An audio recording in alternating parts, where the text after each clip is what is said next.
Mais en tout cas, nous avons donc dans cette idée-là que on ne peut pas admettre l'uniformité. Mais alors que faire pour qu'il n'y ait pas la guerre entre les nations? Chaque nation va se spécifier. Alors chaque nation maintenant a une tentation. La tentation, c'est ce qu'on appelle l'impérialisme.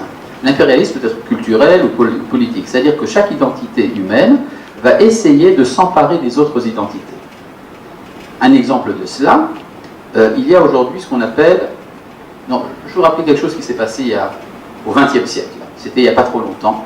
Il y avait ce qu'on appelait le colonialisme. Le colonialisme, par exemple, français, que je connais un peu, était persuadé que tout homme sur la terre est français. Ça veut dire que tout homme sur terre mange de la baguette et est inscrit au gaz de France. Et porte le béret, c'était ce qu'on portait avant en France. Et puis, aujourd'hui, vous avez l'impérialisme culturel américain qui est persuadé que tout homme sur la terre est américain. Certains le savent déjà, certains ne le savent pas encore. Un jour viendra où tout le monde saura qu'il est américain, puisque tout le monde boira du Coca-Cola et mangera des hamburgers. Vous comprenez, c'est très important, ce qu'on mange et ce qu'on boit fait partie de l'identité. C'est pas pour rien qu'il y a des interdits alimentaires dans la tradition d'Israël et dans d'autres religions aussi. Parce qu'on comprend que ce que l'on consomme, c'est quelque chose. J'ai connu un maître, un de mes maîtres, le Rav Yehuda Ashkenazi, le Chrono Libracha, qui a rencontré une fois un ecclésiastique français qui lui a dit « Monsieur le rabbin, je suis arrivé à la conclusion que le judaïsme a raison. » Alors le Rav lui demande « Mais enfin, pourquoi vous ne vous convertissez pas au judaïsme ?» Il dit « Parce que je suis alsacien et que le plat national chez nous c'est la choucroute et que ce n'est pas cachère. » Le rabbin lui dit « Mais enfin, vous savez, il y a de la choucroute cachère. » Et il répond « Oui, mais c'est pas la même chose. » Et c'est extrêmement authentique, cette réaction. On est ce qu'on mange. Et donc, pour revenir à notre sujet, la Torah refuse également l'impérialisme. L'impérialisme, ça voudrait dire, pour que je sois capable d'aimer tout le monde, il faut que tout le monde soit comme moi. C'est une autre version de la tour de Babel. Alors il y a une autre solution. La solution que nous présente la Torah dans le chapitre 11 de Bereshit.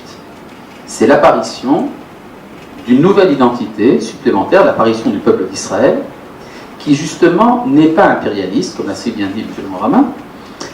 L'identité d'Israël est là pour servir de 71e. Vous savez qu'il y a 70 nations comme archétype, et il y a une 71e nation qui est là pour servir de bénédiction.